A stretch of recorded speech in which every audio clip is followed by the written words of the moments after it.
Africa is not Africa.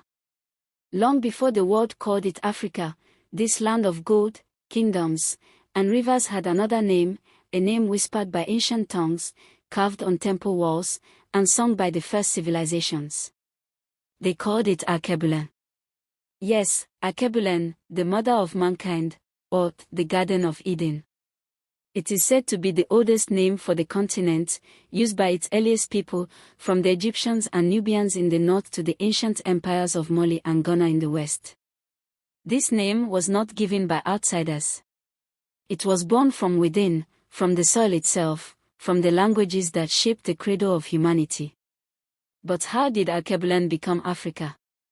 The story begins thousands of years ago, when empires rose and fell along the Nile and across the Sahara. The Greeks were among the first foreigners to arrive.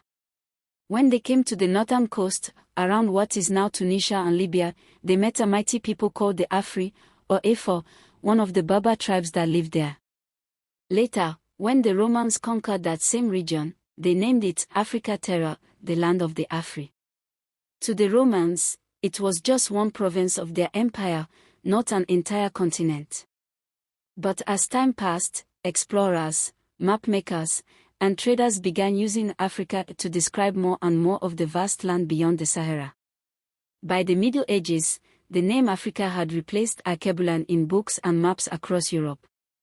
The word spread through trade, conquest, and colonization until even the people of the land began calling their home by the foreign name. Yet, behind that borrowed name lies something deeper, a memory older than empires. Alkebulan was a name that carried meaning. It spoke of origin, life, and belonging. It reminded the world that humanity itself began here, under the African sun, where the first humans walked.